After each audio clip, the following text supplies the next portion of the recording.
20대를 위한 감정의 인문학 카페. 여러분, 지금 새학기를 두고 많이 불안해하시죠? 그래서 제가 준비해봤습니다. 불안은 온전히 나만의 것처럼 느껴지지만 나 홀로 불안한 것은 아니야.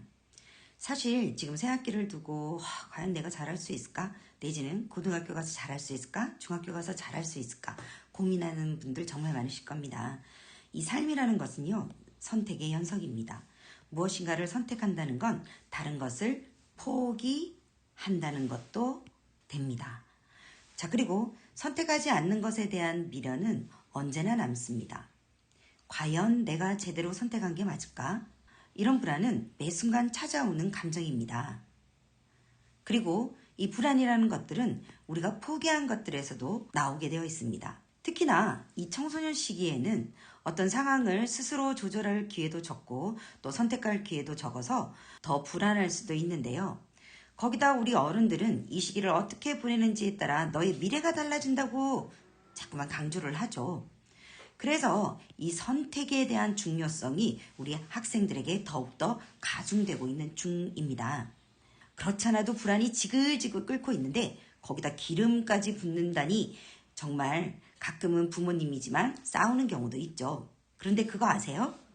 이렇게 이야기하는 우리 부모님들 역시 사실은 불안해서 그렇게 말하고 있습니다. 혹시나 사랑하는 우리 아이가 잘못되는 건 아닌가? 그리고 어른이 되어서 내 선택을 책임질 수도 있고 또 더 적극적으로 선택할 기회도 늘어날 것 같은데 지금만 잘 보냈으면 좋겠다 라고 하는 거죠. 자세히 들여다보면 어른들 역시 선택 앞에서 끊임없이 고민하고 또 불안해합니다. 자, 그렇다면 사람은 누구나 불안해하는 것입니다. 우리가 사는 시대가 사실 내일은 예측하기가 어렵고 끊임없이 급변하고 있습니다.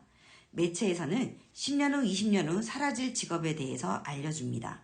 거기다 미래 유망한 직업은 수시로 바뀌지 대체 어떻게 선택을 해야 될지 저희도 몰라요. 그래서 어른이 되었을 때 그 진로가 남아있을지 알지 못하는 사회에서 안정감을 찾기라는 건 정말 어렵습니다. 여러분들에게도 저에게도 우리 부모님들에게도요. 세상을 아직 알지도 못하는 이 시점에서 뭔가 달라질 거라고 이야기를 하다 보니 더더욱더 불안한 것은 맞습니다. 그럼 이 불안은 우리에게 무엇을 말하고 싶은 걸까? 자, 우리가 느끼고 있는 불안감은 누구나 느끼는 불안감입니다. 그렇다면 이 불안을 우리는 어떻게 받아들여야 될까? 위험을 알려주는 신호등, 불안. 이 불안을 느끼기 때문에 우리는 우리에게 있는 결핍감도 알게 됩니다. 불안을 통해서 결핍된 문제가 뭔지 자각할 수 있는 거죠. 이 괴로운 지점을 알고 난 다음에는 그동안 나를 힘들게 한 것 또한 알 수가 있습니다. 바꾸어 볼 때 우리가 불안을 느끼지 않는다면 아마 늘 같은 지점에서 항상 괴롭고 똑같은 일이 반복될 것입니다. 그럴 바엔 불안을 이렇게 생각해 보면 어떨까요? 우리를 취약하게 만드는 어떤 위험으로부터 나를 지켜주는 마음의 신호라고 생각해 볼까요? 이 불안감은 나를 지키기 위한 신호니까 내가 꼭 지켜야 될 것 같아.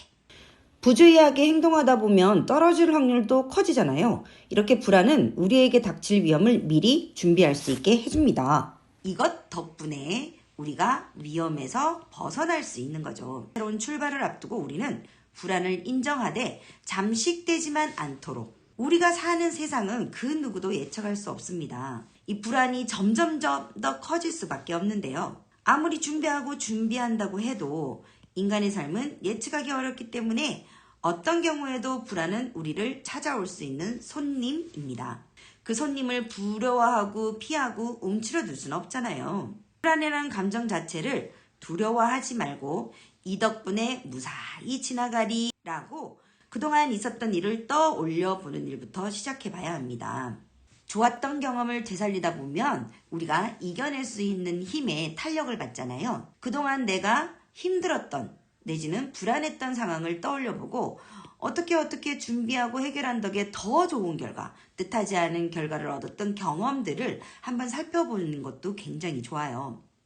간단하게는 차가 오는지 안 오는지 잘 살펴서 뭐 교통사고의 위험을 벗어날 수 있다던가, 아니면 이 불안한 마음 때문에 조금 더 조심하고 있었더니 어느 순간 선생님이 야, 너만 자세가 너무 바르더라, 이런 칭찬을 받은 적이 있다던가, 불안한 마음 덕분에 우리가 더 안전한 삶과 더 칭찬받는 삶을 산 경우가 아마도 많을 것입니다. 불안감을 밀어내기보다는 고마워, 네 덕분이야 라고 인정하면서 토닥토닥 했으면 좋겠어요. 자, 그런데 우리가 어떤 시도를 하더라도 이 결과물이 다를 수가 있어요. 그죠? 결과물이 달라서 모두 뭐 시리에 빠진다거나 해도 안 돼, 이런 불평불만을 할 때가 있잖아요. 그런데 여러분, 선택은 내가 하는 것이고 도전은 우리의 성장을 위해서 필수입니다. 그 안에서 이 결과에 대해서는 아직은 괜찮다고 최대한 유연한 자세로 받아들이는 게 중요합니다. 왜냐하면 한 번에 결과가 뒤집어지진 않습니다. 여러분이 계단을 올라가듯 정상에 오르기 위해서는 이렇게 여러 가지 과정을 거쳐야만 돼요. 그렇다면 이 경험도 5번에서 6번이 된다면 이게 바로 정상에 오르는 팁이 될 거라고 장담합니다.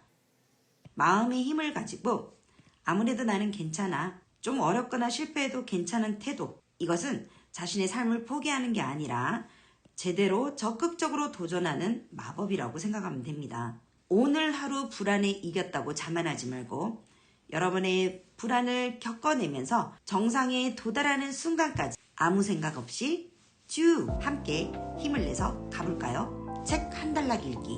오늘 조금 길었네요. 자, 여러분들에게 불안을 극복하고 새학기 새로운 마음으로 새 출발할 수 있는 아주 큰 힘이 되었으면 좋겠습니다. 안녕.